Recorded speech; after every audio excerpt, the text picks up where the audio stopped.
لیکن شریعت اسلامیہ کے پہلوؤں پر کجی محسوس کرنا، دل میں بوجھ محسوس کرنا، نماز کا حکم ہے 5 وقت اٹھنا پڑتا ہے، دیکھو جی معاذ اللہ تعالیٰ ثم معاذ اللہ، کچھ لوگ یہ کہتے ہوئے نظر آتے ہیں کہ گرمیوں میں تو نیند ہی نہیں پوری ہوتی، فجر کا وقت ہو جاتا ہے۔ کچھ لوگ یہ محسوس معاذ اللہ تعالیٰ اس قسم کی گفتگو کرتے دکھائی دیتے ہیں کہ آپ اندازہ کریں جی کوئی کام سردیوں میں ڈھب سے ہو ہی نہیں پاتا، ایک نماز پڑھو تو دوسری کا وقت، دوسری پڑھو تو تیسری کا ٹائم، یہ بوجھ محسوس کر رہے ہیں لوگ۔ جب یہ بوجھ رہتا ہے تو پھر ایمان کامل نہیں ہوتا۔ جب آدمی راضی بالرضا رہتا ہے نا کہ جو اللہ نے فیصلہ کیا بہتر ہی کیا ہے، جو نبی پاک علیہ السلام نے فرمایا ہے میرے حق میں بہتر ہی فرمایا ہے، تو پھر اس شخص کا ایمان مضبوط اور کامل اور مکمل ہوتا ہے۔ نبی پاک صلی اللہ تعالیٰ علیہ وسلم کی خدمت میں حضرت زبیر بن عوام رضی اللہ تعالیٰ عنہ اور ایک انصاری صحابی آئے، انصاری صحابی، ان کا آپس میں جھگڑا تھا۔ جھگڑا کیا تھا؟ ایک چشمے سے پانی آتا تھا، پہاڑ سے پانی نیچے گرتا تھا، ایک چشمہ تھا پہاڑ سے، تو اس چشمے سے لوگ اپنے کھیتوں کو پانی دیتے تھے۔ یہ بخاری کی حدیث ہے۔ پہلے باغ تھا حضرت زبیر بن عوام کا۔ حضرت زبیر بن عوام رضی اللہ تعالیٰ عنہ نبی پاک صلی اللہ علیہ وسلم کی پھپھی کے بیٹے اور عشرہ مبشرہ صحابی ہیں۔ ان کے کھیت پہلے آتے تھے اور اس انصاری کا باغ بعد میں آتا تھا۔ جھگڑا یہ تھا کہ حضرت زبیر بن عوام کہتے تھے پانی کھیت کو پہلے میں نے دینا ہے، اور وہ انصاری صحابی کہتے تھے کہ پانی پہلے میں نے دینا ہے۔ بات حضور کی بارگاہ تک چلی گئی۔ یہ مسئلہ دنیاوی تھا، دینی۔ ہمارے ہاں لوگ کہتے ہیں کہ دینی مسئلہ مولوی صاحب بتائیں گے، دنیاوی چودھری صاحب بتائیں گے، وہ دین سے علیحدہ ہے۔ نبی پاک صلی اللہ علیہ وسلم کی بارگاہ میں جب یہ بات گئی نا تو حضور نے فرمایا بھائی پہلے کھیت چونکہ زبیر کا ہے، ہوتا ہے نا ہمارے ہاں پانی کی باریاں ہوتی ہیں، تو جس آدمی کا کھیت پہلے ہے وہ پانی پہلے پلا لے اپنے کھیتوں کو، دوسرا بعد میں پانی لگا لے۔ تو نبی پاک علیہ السلام نے فرمایا چونکہ زبیر کا کھیت پہلے ہے تو زبیر پہلے پانی لگا لے کھیت کو، اور انصاری کا باغ چونکہ بعد میں آتا ہے، اس کے کھیت بعد میں آتے ہیں تو وہ پانی بعد میں لگا لے۔ اب وہ انصاری پر یہ بات بوجھ گزری تو بے سمجھی میں، بے دھیانی میں، جوش جذبات میں بڑا سخت جملہ کہہ گئے۔ کہنے لگے یا رسول اللہ صلی اللہ علیہ وسلم، زبیر دراصل آپ کی پھوپھی کے بیٹے ہیں نا، تو میں تو پھوپھی کا بیٹا نہیں، اس لیے آپ نے فوراً فیصلہ ان کے حق میں دیا ہے۔ محبوب تو ابھی کوئی جواب دیتے ہی اللہ کے قرآن نے بولنا شروع کر دیا، اور قرآن پاک کی آیت آئی، فرمایا فلا وربک لا یؤمنون حتی یحکموک فیما شجر بینہم۔ رب کریم نے فرمایا محبوب مجھے تیرے رب کی قسم، یہ اتنی دیر تک مومن ہو ہی نہیں سکتے جب تک اپنے ہر معاملے میں تیرا فیصلہ قبول نہ کر لیں۔ جب تک ہر معاملے میں تیرا فیصلہ قبول نہ کریں اتنی دیر تک مومن ہو سکتے۔ اب اگلے لفظوں پہ غور کرنا ہے، فیصلہ بھی قبول کریں، اور اگلی بات کیا ہے؟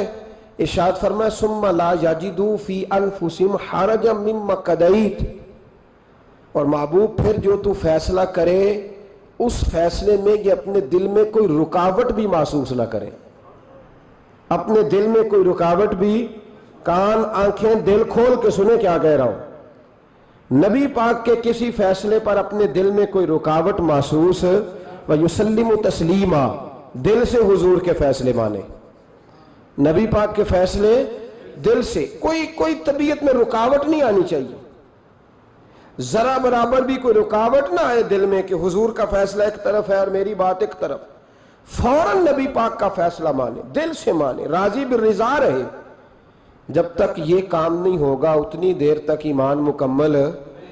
ہمارے ہاں لوگ بوجھ سمجھنے لگے ہیں شریعت کے معاملات، بڑا مشکل ہے جی، زکوٰۃ اب 2.5% پوری، ہر 100 میں سے 2.5 روپے دیں اپنے کمائے ہوئے، اتنی سخت گرمی میں روزے۔ لوگ اس طرح کی بات کرتے ہیں جو رضا سے آگے جاتی ہے، جس میں محسوس ہوتا ہے کہ یہ یار بڑی پکی سچی پیڑھی بات ہے، ادھر دیکھو میری طرف، مجھے پتہ چل جائے نا کہ میرے ساتھ جو آدمی بیٹھا بڑا تنگ ہے تو میں اسے کہوں گا صاحب تو گھر جا، میں نہیں بوجھ بننا چاہتا تیرے اوپر، تو گھر جا، اگر تو تکلیف میں ہے تو مجھے کیا مصیبت بنی ہے تجھے ساتھ رکھنے کی؟ تھوڑا غور کریں بات پہ۔ اگر دین معاذ اللہ مسلمان کے لیے بوجھ بن جائے تو کیا اللہ کی رحمت نازل ہوگی؟ کیا اللہ خوش ہوگا؟ ہم اس طرح کے جملے بولتے ہیں اپنے دین کے بارے میں، مذہب کے بارے میں، اس طرح کی باتیں کرتے ہیں جو بڑی تکلیف اور نقصان کا باعث ہوتی ہیں۔ حضرت عمر فاروق رضی اللہ، ان کی ساری باتوں کی کیا ہی بات ہے، بلکہ حضرت عمر کی ہر بات کی کیا ہی بات ہے۔ حضرت عمر جب حضور صلی اللہ علیہ وسلم کبھی کسی صحابی سے ناراض ہوتے نا، جلال میں ہوتے، تو جناب عمر فاروق رضی اللہ تعالیٰ عنہ کونیوں کے بل حضور کے آگے بیٹھ جاتے، کونیاں زمین پہ ٹکا کے نا، جیسے بندہ لیٹ جاتا ہے، کونیاں ٹکا کے، گھٹنے ٹکا کے بیٹھ جاتے۔ پتہ جملہ کیا بولتے؟ اتنا خوبصورت فکرہ، اتنا پیارا جملہ، پتہ کیا کہتے؟ کہتے رضیت باللہ ربا وبالاسلام دینا وسیدنا و مولانا محمد نبیا و رسولا، سب کہیے صلی اللہ تعالی علیہ وسلم۔ حضرت عمر جملہ بولتے، کیا خوبصورت انداز ہے گفتگو کا، کہتے رضیت باللہ ربا، یا رسول اللہ میں بڑا ہی راضی ہوں کہ اللہ میرا رب ہے، میں اس بات پہ سبحان اللہ۔ دیکھیے فکرے پہ غور، رضیت باللہ ربا، حضور اللہ کے رب ہونے پہ میں بڑا ہی راضی ہوں کہ اللہ ہمارا رب ہے، اور میں بڑا ہی راضی ہوں کہ اسلام ہمارا دین ہے، وسیدنا و مولانا محمد نبیا و رسولا، اور یا رسول اللہ میں اس بات پر بڑا ہی راضی ہوں کہ اللہ نے آپ کو ہمارا نبی اور رسول بنایا ہے۔ رضیت باللہ ربا وبالاسلام دینا۔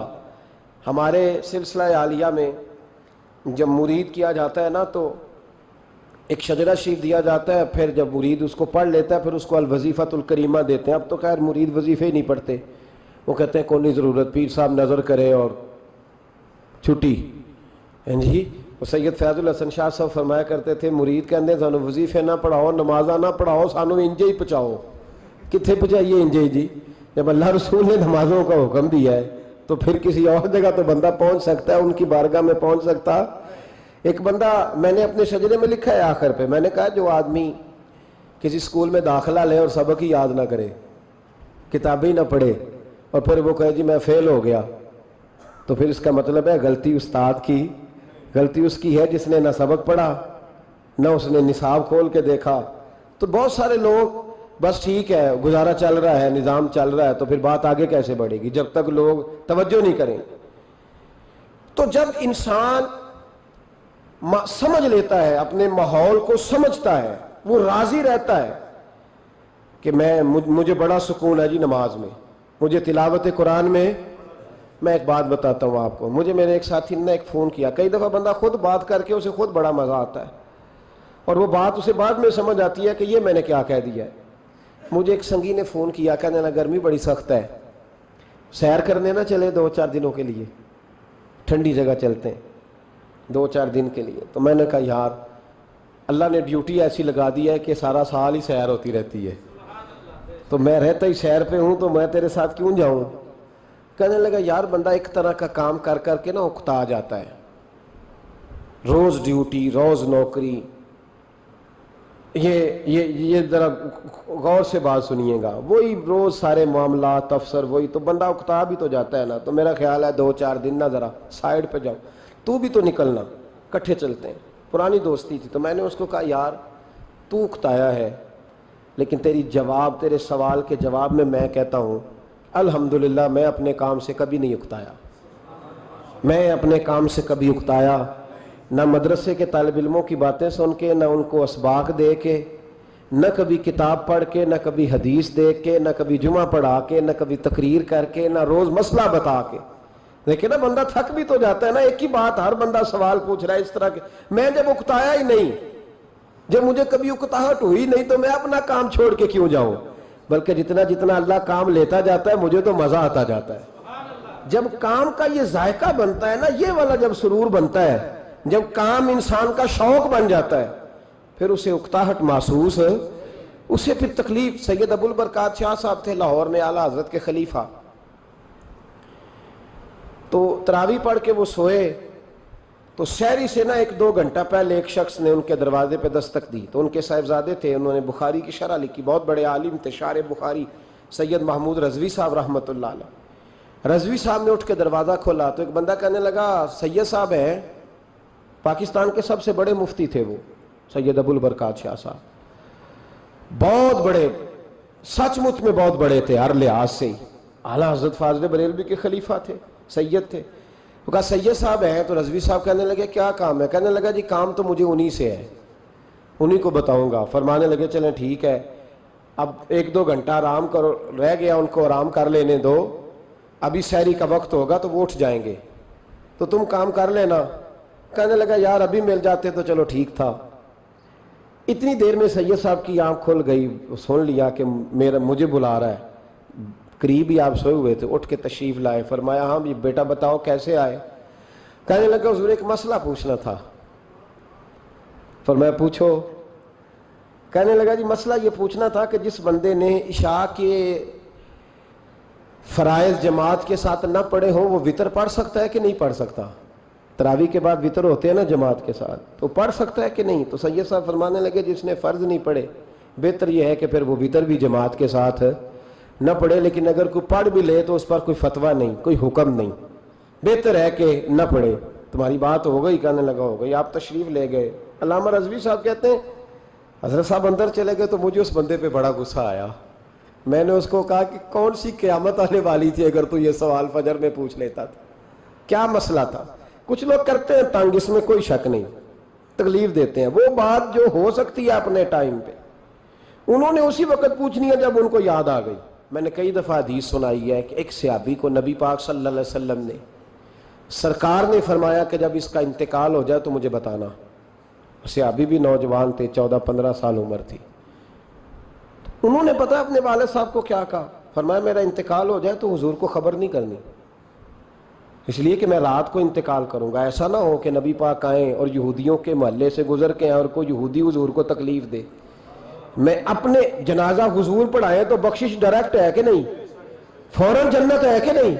لیکن نے کہا میں نہیں چاہتا کہ میں اپنے نفع کے لیے محبوب کو تکلیف دوں. تو محبت کا انداز تو کوئی اور ہوتا ہے, جس سے محبت ہوتی ہے اس کے تو بندہ آرام کا, سکون کا, کہتا جی میرا بڑا پیار ہے, ٹھاؤ میں آیا جو ہونا اس ویلے, میں ان دوبارہ آماندہ.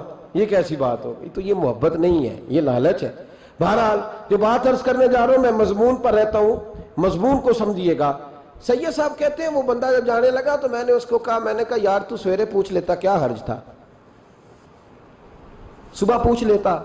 حضرت صاحب بوڑھے آدمی, آدھی رات کو تکلیف دی, ابھی 2 گھنٹے میں سحری ہونے والی تھی. تو کہتے ہیں وہ چلا گیا تو سید صاحب نے مجھے بلایا, کہنے لگے محمود مسئلہ میں نے بتایا, تمہیں کیا تکلیف ہے؟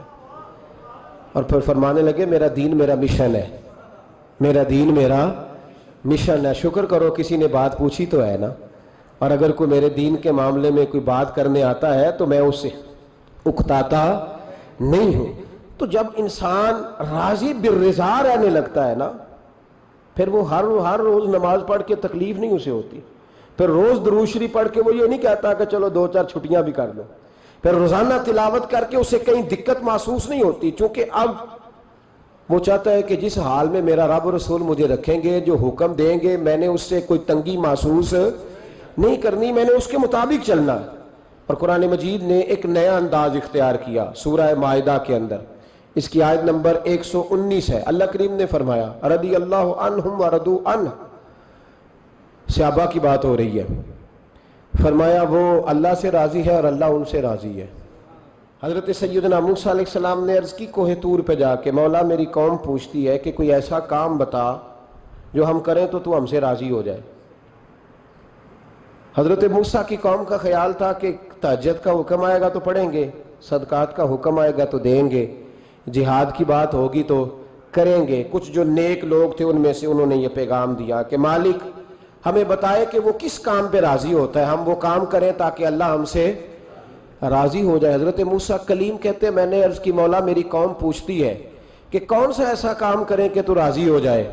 تو رب کریم نے ارشاد فرمایا موسیٰ, کہتے ہیں میرا خیال تھا کوئی لسٹ ملے گی, لیکن مالک نے ایک جملہ کہا, ایک جملہ, اور تفسیروں کے دریا بہا دیے.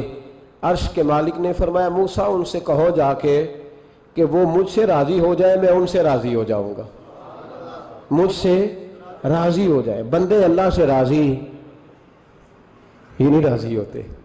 امام غزالی سے کسی نے پوچھا تھا، امام غزالی سے، کہ حضور اللہ کا بندے سے راضی ہونا کمال ہے یا بندے کا اللہ سے راضی ہونا کمال ہے؟ تو امام غزالی مسکرائے، فرمانے لگے رب تو بڑا ہی مہربان ہے، وہ تو بڑی جلدی راضی ہو جاتا ہے۔ وہ تو مسجد میں آ کے توبہ کرے تو اللہ راضی، کسی یتیم کے سر پہ ہاتھ پھیرو تو اللہ راضی، وہ تو کسی اندھے کو رستہ دکھایا تو اللہ راضی ہو گیا، وہ تو طوائف نے کتے کو پانی پلایا تو اللہ۔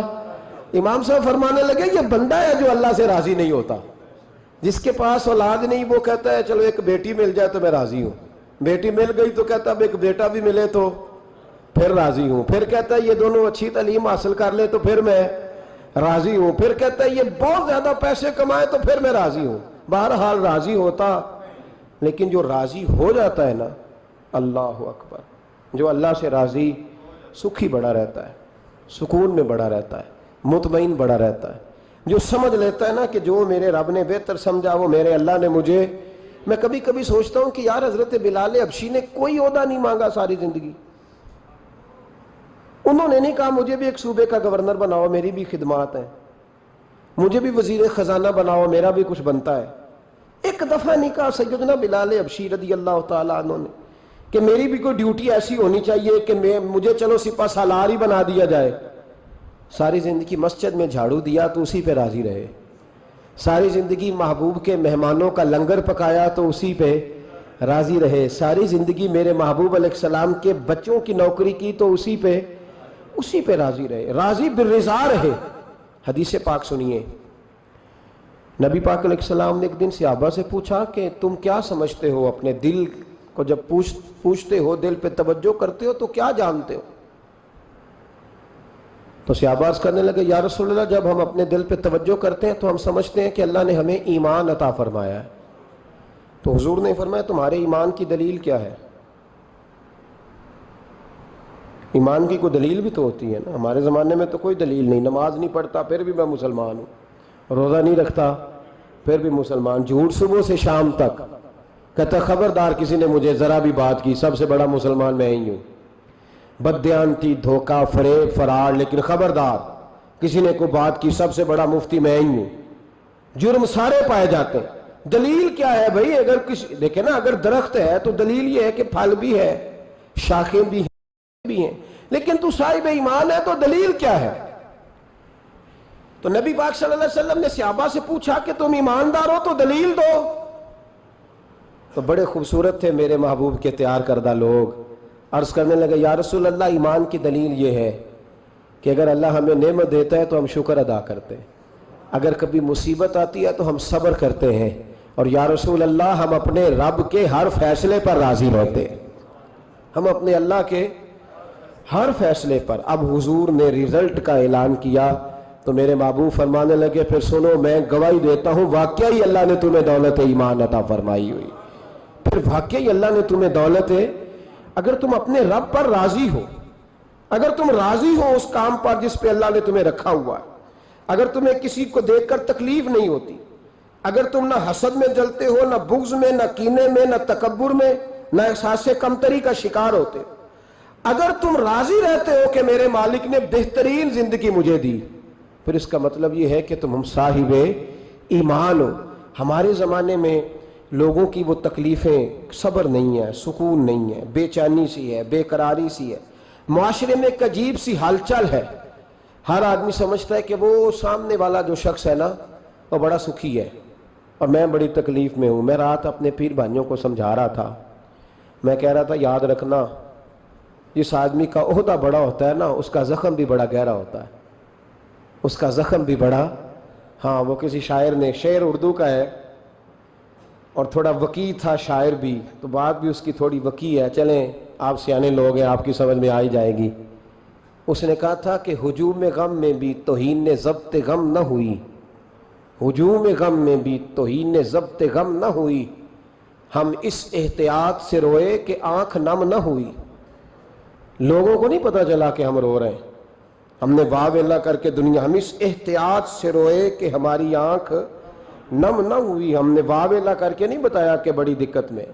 ہم نے اپنے آپ کو محفوظ رکھا, ضبط میں رکھا, حوصلے میں رکھا, اللہ کی رضا پہ راضی رہے, اپنے آپ کو اپنے رب کی رضا پر. میرے نبی پاک صلی اللہ تعالی علیہ وسلم نے فرمایا کہ قیامت کے دن میری امت کا ایک گروہ ایسا ہوگا جسے اللہ تبارک و تعالیٰ اس طرح جنت میں پہنچا دے گا جیسے کوئی بندہ اڑ کے جنت میں چلا جاتا ہے.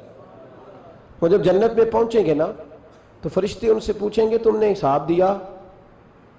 کہیں گے ہمیں تو پتہ ہی نہیں حساب کیا ہے. پل سے رات سے گزرے, کہیں گے خبر ہی نہیں پل سے رات کہاں ہے. تو یہاں کیسے آ گئے؟ کہیں گے اللہ کے فضل سے, اللہ کے فضل سے. تو کہا بتاؤ تو صحیح تمہاری نیکی کیا تھی؟ تو کہیں گے دو باتیں تھیں. ایک تو ہم اللہ کے حلال کو حلال جانتے تھے, رب کے حرام کو حرام جانتے تھے, اور دوسرا یہ تھا کہ ہم اللہ کے ہر فیصلے پہ راضی رہتے تھے. اللہ کے ہر فیصلے پہ. تو جو رب کریم کی رضا پہ راضی رہے پھر اسے کسی حساب کتاب کا سامنا نہیں کرنا پڑے گا, پھر اسے پل سے رات کی دشوار گزار گھاٹیوں کا سامنا نہیں کرنا پڑے گا. شرط یہ ہے کہ وہ اللہ کی رضا پہ راضی رہے, وہ اللہ کے فیصلے کو بصیر و چشم مانے, وہ عاجزی اور انکساری کے ساتھ گردن جھکا دے اپنے مالک کے فیصلوں پر, جھکا دے. اللہ نے حضرت ابراہیم کو اولاد نہیں دی, پھر زمانے کے بعد دی, پھر دینے کے بعد کہا کہ جاؤ وادی غیر ذی زرع ان میں چھوڑ کے آؤ. سخت گرمیاں ہو جائیں تو لوگ بچوں کو اسکول نہیں بھیجتے, چھٹیوں کا اعلان ہو جاتا ہے.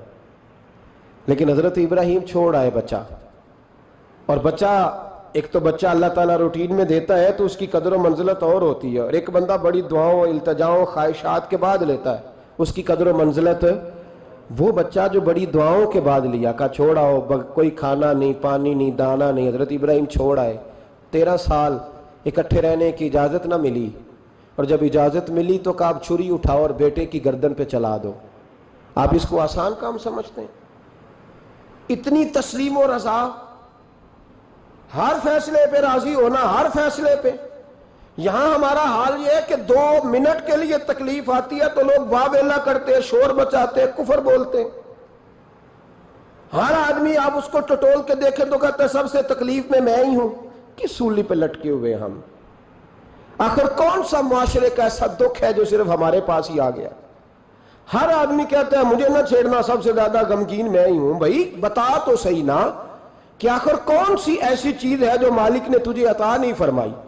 لیکن ہماری آزمائشیں ہیں, ہمارے جملے ہیں, ہماری گفتگو ہے کہ ان سے شکوہ چھلکتا ہے, ان سے شکایتیں ٹوٹ ٹوٹ کے نیچے گرتی ہیں. ہم یہ سوچتے ہی نہیں کہ ہمیں نہیں پتا ہمارے حق میں بہتر کیا ہے, ہمارے رب کو پتا ہے کہ ہمارے حق میں بہتر کیا ہے. اس لیے لوگ شکایت نہیں کرتے تھے. آج ہر بات پر شکایت ہے, ہر بات پر لوگ شکوہ کرتے ہیں, اور ہر بات پر لوگ اللہ تبارک و تعالیٰ کی بارگاہ ناز کے نافرمان بنتے ہیں. اور پھر سوال کیا, یا اللہ تو راضی ہو جا, یا اللہ تو. اور اللہ کیا فرماتے ہیں؟ فرماتے ہیں موسیٰ اپنی قوم سے کہو یہ مجھ سے راضی ہو جائے میں بھی ان سے راضی ہو جاؤں گا. حضرت رابعہ بصری رحمت اللہ تعالی علیہ نا طبقہ صوفیاء میں ایک بڑی منفرد حیثیت رکھتی ہیں, علیحدہ ایک مقام ہے, اور ان کی زندگی بتاتی ہے کہ اللہ کی معرفت اور رب تبارک و تعالیٰ کا قرب صرف مرد کے لیے خاص نہیں, اگر عورت بھی توجہ کرے تو اللہ اسے بھی خزانے کھول کے عطا فرماتا ہے, اسے بھی اللہ خزانے کھول. حضرت رابعہ بصری اکثر نہ اولیاء اللہ کی مجالس میں جا کے بیٹھتی تھیں, بیٹھتی پردے کے اندر تھیں لیکن بیٹھا کرتی تھیں. جو لوگ اس رستے کے مسافر ہوتے ہیں وہ بات کو سمجھتے ہیں کہ یہ گہرا معاملہ ہوتا ہے. کسی جگہ سے کوئی ایسی چیز ملتی ہے جس کو فوری طور پر طبیعت اور نفس قبول نہیں کرتا, لیکن جو صوفیاء ہوتے ہیں نا, سالکین طریقت, معرفت کے رستے کے مسافر, وہ چونکہ مسافر ہوتے ہیں تو انہیں جو بندہ بھی منزل کا رستہ بتاتا ہے وہ اس کی بات غور سے سنتے ہیں, اعتراضات نہیں کرتے, شکوے نہیں کرتے, بن کے نہیں بیٹھ جاتے. ہمارے زمانے میں مسافر نہیں ہیں طریقت کے, ہمارے زمانے میں یہاں مرید کامل ہیں, یہاں پھر پیر ہیں جو مطلق العنان ہے, جن کے سامنے جو سوال ہی نہیں پیدا ہوتا کسی اور کی بھی سنے, ممکن نہیں. حضرت رابعہ بصری بیٹھی تھی. حضرت سفیان ثوری بہت بڑا نام ہے, یہ وہ شخصیت ہے کہ جب جایا کرتے تھے تو اولیاء اللہ کھڑے ہو کے ان کا استقبال کرتے تھے۔ بغداد میں اتنا بڑا درجہ تھا ان کا۔ حضرت جعفر بن سلیمان بھی بیٹھے تھے، سفیان ثوری بھی بیٹھے تھے۔ تو حضرت سفیان ثوری دعا مانگنے لگے، جناب رابعہ بصری پردے کے اندر بیٹھی ہوئی تھی، دعا مانگنے لگے، اے اللہ مجھ سے راضی ہو جا، اے اللہ مجھ سے راضی ہو جا، اے اللہ مجھ سے۔ دیر تک دعا مانگتے رہے تو بی بی صاحبہ، مائی صاحبہ اندر سے بول پڑی ناراض ہو کے، کہنے لگی بس کر سفیان، کیا دعا مانگ رہا ہے تو، کب سے میں سن رہی ہوں، بس کر۔ کیا ہوا، تو کیوں ناراض ہوتی ہے؟ فرمانے لگی سفیان تو نے ایک بار بھی کہا میں نے برداشت کیا، دوسری بار بھی کہا، بتائیے دعا ٹھیک ہے کہ نہیں ان کی؟ اے اللہ تو مجھ سے راضی ہو جا، اس دعا پہ ناراض ہوگی مائی صاحبہ۔ کہنے لگی تو نے ایک بار بھی مانگی تو میں چپ رہی، دوسری بار بھی مانگی تو اب تو چپ ہی نہیں کر رہا، بس کر۔ تو حضرت سفیان کہنے لگے چل میری اصلاح کر دے۔ تو مائی صاحبہ کہنے لگی تو یہ تو کہہ رہا ہے یا اللہ راضی ہو جا، یا اللہ راضی ہو جا، پہلے تو بتا تو اللہ سے راضی ہے؟ پہلے اپنے نفس پر نظر ڈالنا، تو راضی ہے؟ روز نہیں مانگتا کہ 2 کروڑ چاہیے، 6 کروڑ چاہیے انسان کا نفس، روز نہیں کہتا بڑی گاڑی چاہیے، روز نہیں کہتا میرے بھی ٹھاٹ باٹ ہو، میں بھی بڑی گاڑی میں کھڑے ہو کے لوگوں کو ہاتھ لہرا کے لیڈر بنوں، روز نہیں کہتا میرا بھی بڑا نام ہو۔ پہلے بتا نا تو راضی ہے؟ حضرت سفیان ثوری نے جب بات سنی تو جھگڑا نہیں کیا، بلکہ اللہ اکبر کہا، چیخ مار کے رونے لگے، کہنے لگے رابعہ تو سچ کہتی ہے، ابھی تو میں اس منزل تک نہیں پہنچا کہ میں رب سے راضی ہو جاؤں تو میں اسے راضی کرنے چلا ہوں، تو سچ کہتی ہے۔ قریب ہی حضرت جعفر بن سلیمان بیٹھے تھے، وہ بی بی رابعہ کے پاس گئے، کہنے لگے مائی صاحبہ مجھے تو بتا دیں آخر بندہ اللہ سے راضی ہوتا کب ہے، یہ منزل شروع کب ہوتی ہے؟ تو آپ فرمانے لگے اس وقت کہ بندے کا جو حال نعمت ملنے پہ ہوتا ہے نا، جب وہی حال اس کا مصیبت آنے پہ ہو تو پھر سمجھو وہ اپنے رب سے راضی ہو گیا، پھر وہ اپنے رب سے۔ یہاں لوگ راضی نہیں ہیں، نہ شریعت کے حکم پر راضی ہیں معاذ اللہ، نہ دین کے آنے پر راضی ہیں، نہ نفاذ شریعت پر راضی ہیں، نہ لوگ اپنے ہر معاملے میں۔ دیکھیں نا کبھی کبھی تکلیف ہوتی ہے، کئی دفعہ لوگ بات پوچھنے آتے ہیں تو دل کرتا ہے انہیں ڈانٹ جھڑک دیں گے۔ طلاق کا مسئلہ پوچھنے کے لیے لوگ عالم کے پاس آ جائیں گے، طلاق کا مسئلہ پوچھنے۔ سوال یہ ہے کہ تو نے شادی سے پہلے کسی عالم سے رابطہ کیا تھا کہ مجھے بتائیں بیوی کے حقوق کیا ہیں، اس کے ساتھ وقت گزارنا ہے میں نے تو کس طرح کے حقوق میں نے ادا کرنے ہیں، شریعت مجھے کیا حکم کرتی ہے؟ پوچھا تھا کسی عالم سے؟ دین کی ضرورت پڑی تو دین کے پاس آئے، لیکن دین کو عمل کرنے کے لیے کبھی حاصل ضرورت پڑی تو آ گئے، حاجت ہوئی تو آ گئے، طبیعت لگی تو آ گئے۔ میں درجنوں بار کہہ چکا ہوں کہ جب کسی آدمی کے پاس لاکھوں روپیہ ہوتا ہے تو کسی پیر کے پاس نہیں جاتا کہ حضرت صاحب بڑے پیسے ہیں بتائیں شکر کیسے ادا کروں، لیکن جب ذرا دقت آتی ہے، حالات خراب ہوتے ہیں تو ہر پیر کا دروازہ کھٹکھٹاتا ہے، کہتا ہے کوئی تعویذ دے دے۔ تو بتا جب تیرا دین کے ساتھ صرف تکلیف کا رشتہ ہے تو راضی بالرضا کب ہوگا؟ کب تو راضی ہوگا اپنے رب کے معاملات میں؟ کب تو راضی ہوگا؟ کئی دفعہ طبیعت میں تکلیف ہوتی ہے، وہ حضرت صاحب حالات بڑے خراب ہوئے، پہلے آپ نے تعویذ دیا تھا تو صحیح ہو گیا، پھر خراب ہے میں دوبارہ آ گیا، تو دل کرتا ہے ان سے کہنے سے کہ یار ہمارے ساتھ تمہارا رشتہ خراب حالاتوں کا ہی ہے، کبھی صحیح حالاتوں میں بھی آؤ نا، بڑے خوش حالات میں بھی آؤ کہ اب حالات بڑے اچھے ہیں ہم حاضر ہیں، کوئی حکم کریں۔ خدا را راضی بالرضا رہنا سیکھیں۔ انس بن مالک رضی اللہ تعالیٰ عنہ کہتے ہیں 10 سال حضور کی بارگاہ میں رہا، 10 سال، اور 10 سال میں نے حضور کے گھر میں نوکری کی۔ کہتے ہیں نبی پاک نے کبھی مجھے اف تک نہیں کہا۔ ہمارا اپنا بچہ جو ہوتا ہے نا بیٹا، اور 10 دنوں میں شاید سینکڑوں دفعہ سن لے یہ کیا کیا ہے وہ کیا، کہتے 10 سال حضور نے مجھے، کہتے میں نے ایک دن بڑا نقصان کر دیا، کوئی بڑی چیز مجھ سے ٹوٹ گئی، بڑا نقصان ہو گیا۔ تو فرماتے ہیں کہ نبی پاک صلی اللہ علیہ وسلم کی ایک زوجہ محترمہ مجھ پر جلال کرنے لگی، اور ان کا جلال بالکل بجا تھا، ان کا غصہ بالکل ٹھیک تھا، اس لیے کہ میں نے واقعی بڑا نقصان کیا تھا۔ کہتے ہیں وہ جب جلال کرنے لگی نا تو محبوب تشریف لائے، کیا ہوا؟ کہا یا رسول اللہ یہ دیکھیں اس نے کتنی بڑی چیز توڑ دی۔ تو کہتے ہیں اب میرا خیال تھا کہ یہاں سے بھی مجھے ڈانٹ پڑنی ہے اور پڑنی چاہیے بھی، اس لیے کہ میں نے آج بڑا نقصان کیا ہے. لیکن کہتے محبوب میرے قریب آئے اور میرے کندھے پہ ہاتھ رکھا. زوجہ جلال میں تھیں تو محبوب نے کیا خوبصورت جملہ کہا, ساری سوچ ہی بدلتی. فرمانے لگے اس کو نہ ڈانٹ, اس چیز کا ٹوٹنا میرے رب کی رضا تھی تو چیز ٹوٹ گئی ہے, یہ میرے رب کی رضا تھی تو یہ چیز اب یہ غریب ہے, اس کا دل نہ توڑ. وہ ٹوٹ گیا, وہ جو ہونا تھا سو ہو گیا, اب چھوڑ. یہ میرے اللہ کی اس چیز کا اتنی دیر رہنا ہی ہمارے حق میں بہتر تھا, تو ٹوٹ گئی تو ختم.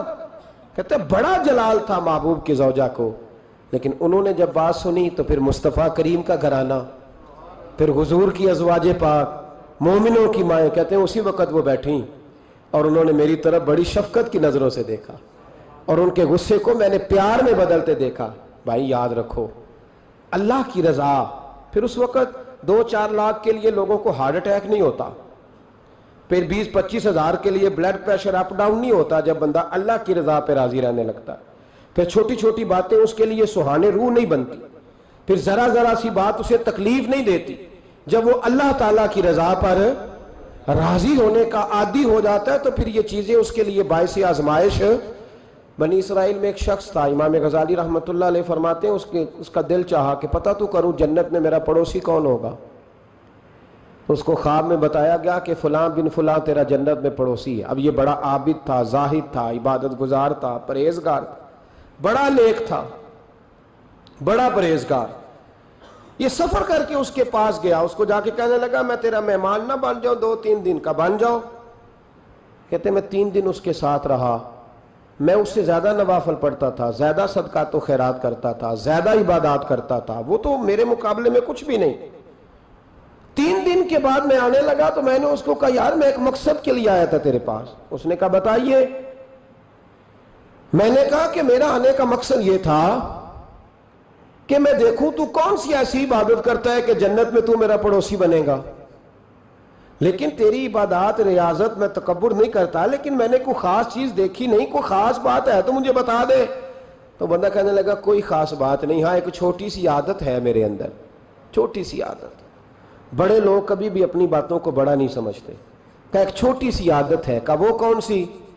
تو وہ کہنے لگا اگر شدید گرمی ہونا تو میں نے اپنے رب سے کبھی سردی نہیں مانگی, اور کبھی برف جمی ہونا گلیوں میں تو میں نے اپنے رب سے کبھی گرمی نہیں مانگی. میں سمجھتا ہوں میرا رب مجھے دیتا ہی وہ ہے جو میرے حق میں بڑا بہتر ہوتا ہے. یہ ایک میری چھوٹی سی عادت ہے کہ کڑاکے کی دھوپ میں میں نے کبھی مالک سے سائے کا سوال نہیں کیا, اور اگر تیز بارش ہو رہی ہو تو میں نے کبھی یہ نہیں کہا کہ بارش نہیں ہونی چاہیے تھی, کیا بنے گا فلاں چیز کا. میں سمجھتا ہوں جو بہتر تھا اللہ نے وہی دے دیا ہے تو میں مطمئن رہتا ہوں. تو عابد وہ نیک آدمی وہ اللہ کے ولی کہنے لگے اسے چھوٹی سی عادت نہ بتا, تیری یہ وہ عادت ہے جس کی وجہ سے رب تجھ سے راضی ہو گیا ہے, اللہ تجھ سے راضی ہے تیری اس عادت کی بنا پر. جب ہمارے مزاج میں یہ چیزیں آ جائیں گی نا کہ جو میرے حق میں بہتر تھا مالک نے مجھے وہ دے دیا ہے, پھر ہم ہر جگہ بیٹھنے کی تمنا نہیں کریں گے, پھر سامنے والے سے ہم حسد نہیں کریں گے, پھر ہم یہ نہیں چاہیں گے کہ اللہ کرے وہ مر جائے اور اس کی ہر چیز مجھے مل جائے. پھر ہمارا مزاج, پھر ہماری طبیعت یہ نہیں رہے.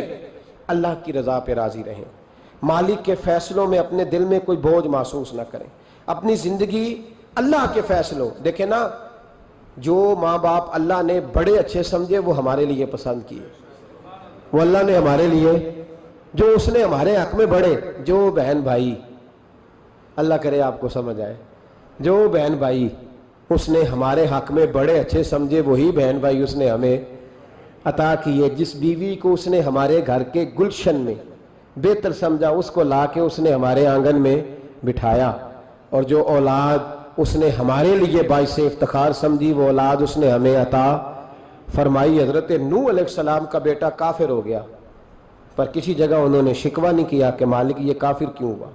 اللہ کے قبضے میں ہے نا دل, پھیر سکتا ہے نا, مقلب القلوب ہے.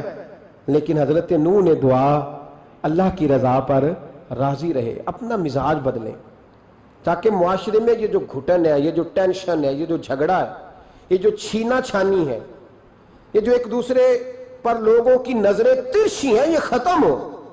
سمجھیں کہ میرے حق میں جو بہتر تھا مالک نے وہ چیز مجھے عطا کر دی. میں اکثر کہتا ہوں اپنے دوستوں کو, میں کہتا ہوں مجھے ایسے لگتا ہے جو سب سے اچھے ماں باپ تھے وہ اللہ نے مجھے عطا فرمایا, اور جو سب سے بہترین اساتذہ تھے نا ان کا دروازہ اللہ نے مجھے عطا فرمایا, اور جو جس شیخ جس پیر کو اللہ نے سب سے زیادہ شان عطا فرمائی اس کا دروازہ اللہ نے مجھے دکھایا.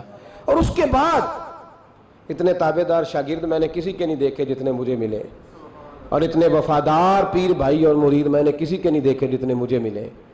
میں اس بات پر, اور میں بات اس لیے نہیں کر رہا, میں آپ کو دل کی گہرائی سے بات بتا رہا ہوں کہ یہ عنوان زندگی ہے, یہ روح زندگی ہے. میں کبھی کبھی بڑے ناز کے ساتھ سجدہ شکر ادا کرتا ہوں کہ بہت بڑا خوش نصیب شخص ہوں. اب یہ بات صرف سوچنے کی ہے, 100 لوگوں میں سے اگر ان 2 پہ ہی بندہ غور کرے جو نافرمان ہے تو پھر زندگی آگے چل سکتی. تو 98 پر غور کیوں نہیں کرتا؟ تو 98 پر غور کیوں نہیں کرتا؟ اگر کسی شخص کے ساتھ تیرے 20 سال گزرے اور تو صرف اس ایک دن کو یاد رکھے جس دن میں اس نے تکلیف دی تھی تو پھر یہ تیری زیادتی ہے. تو باقی ان دنوں کو کیوں نہیں یاد رکھتا جن دنوں میں اس کے تیرے ساتھ محبت والا معاملہ فرمایا, خدمت والا, راضی بالرضا کا مزاج بنائے. یہ مسلمان کے ایمان کا حسن ہے, یہ مسلمان کے کردار کا کمال ہے, یہ مسلمان کی سوچ کا بلند معیار ہے, یہ مسلمان کا اعلیٰ مقام ہے. حضرت عبداللہ ابن عمر کا بیٹا بیمار ہو گیا. بڑے پیارے ہوتے ہیں نا بیٹے. آپ بڑے پریشان تھے, شدید پریشان. صحابہ کہتے ہیں ہم نے آپ کو بڑی تکلیف میں دیکھا, کبھی اس حکیم کے پاس, کبھی اس حکیم کے پاس, کبھی اس جگہ, کبھی اس جگہ. کچھ دنوں کے بعد بیٹا انتقال کر گیا. لیکن کہتے ہیں جب ہم تعزیت کے لیے گئے تو ہم نے ان کے چہرے پر بہت ساری سکون کو, بہت ساری راحت کو دیکھا. بیٹا انتقال کر گیا. جب وہ بیمار تھا تو پریشان تھے, اب جب انتقال کر گیا تو سکون میں. تو کہتے ہیں ہم نے ان سے سوال کیا کہ حضور اس وقت آپ پریشان تھے, انتقال کے بعد تو لوگ زیادہ پریشان ہوتے ہیں, اب آپ سکون میں ہیں. تو آپ فرمانے لگے جب تک میری ڈیوٹی تھی میں پریشان تھا, خدمت کر رہا تھا, نوکری کر رہا تھا. اب میں اسے اس کے پاس چھوڑ آیا ہوں جو مجھ سے بہت زیادہ اس کا خیال رکھنے والا ہے, جو مجھ سے کئی ہزار گنا بڑھ کے اس پر توجہ کرنے والا ہے. اب مجھے پریشانی, اب میرا کریم مجھ سے کہیں بڑھ کر اس کا خیال رکھے گا, اسے سکون دے گا, اسے راحت دے گا. اور میں اپنے رب کے فیصلے پر بڑا راضی ہوں. اس نے جو بہتر سمجھا اس نے میرے حق میں وہ فیصلہ. حضرت ابن وقاص رضی اللہ تعالیٰ عنہ بڑے مستجاب الدعوات بزرگ تھے, مستجاب الدعوات. حضرت عبداللہ بن صائب رضی اللہ تعالیٰ عنہ فرماتے میں حج کرنے گیا تو میں طواف وداع کرنے گیا. حج کا آخری رکن ہوتا ہے, جب واپس آتا ہے نا آفاقی حاجی تو طواف وداع کرتا ہے. کہتے جب میں طواف وداع کرنے گیا تو طواف وداع کے موقع پر میں نے دیکھا کہ جتنا رش حجر اسود کے پاس ہے اتنا ہی حضرت ابن وقاص کے پاس بھی ہے. شاید سمجھ نہیں آئی آپ کو میری بات. حجر اسود کے پاس بہت بڑا رش ہوتا ہے, ہر آدمی کی خواہش ہوتی ہے بوسہ لینے کی. تو جتنے لوگ وہاں کھڑے تھے اتنے ہی لوگ حضرت سیدنا ابن وقاص رضی اللہ تعالیٰ عنہ کے پاس بھی کھڑے تھے. تو کہتے مجھے تعجب ہوا. عبداللہ بن صائب کہتے میں بھی ان کے پاس جا کے بیٹھ گیا تو میں نے دیکھا کہ وہ نابینا ہے, آنکھوں سے نظر نہیں آتا. لوگ ان کے پاس دعائیں کرانے آ رہے ہیں اور فرماتے میں نے عجیب حال دیکھا, بیمار ترین شخص ان کے سامنے آ کے بیٹھا, حضور میرے لیے دعا کر دیں. تو فرماتے انہوں نے دعا کے لیے ہاتھ اٹھائے تو وہیں اسی وقت میں نے دیکھا اللہ نے اس بندے کو شفا فرمایا. میں نے دیکھا مقروض دعا کرا رہے ہیں, بیمار, بے اولاد, جو بھی دعا ان سے کراتا اللہ اس کی حاجت کو پورا فرما دیتا. حضرت عبداللہ بن صائب کہتے ہیں میں شام تک بیٹھا رہا, ہر نماز کے بعد رش ہوتا, میں دیکھتا رہا. فرماتے ہیں شام ہو گئی, لوگ دعائیں کرا کے چلے گئے. جب مغرب کا وقت ہوا تو نابینا تھے, پھر بھی مجھ سے کہنے لگے عبداللہ ساری دنیا نے دعائیں کرائی ہیں, تو نے نہیں کرانی؟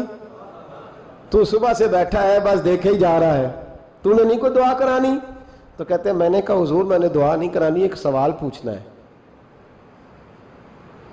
تو فرمانے لگے پوچھو. تو میں نے کہا حضور سارا زمانہ جو دعا کراتا ہے اور اللہ آپ کی قبول کرتا ہے تو ایک دعا آپ اپنے لیے بھی کر لیں, اللہ آپ کو آنکھیں عطا فرما دے. مالک جو قبول کر رہا ہے تو ایک کر لیں اپنے لیے بھی. میں گڈی تے ہتھ ڈور سجن دے, وہ جینج رکھے اونج رہنا ہے، وہ جینج رکھے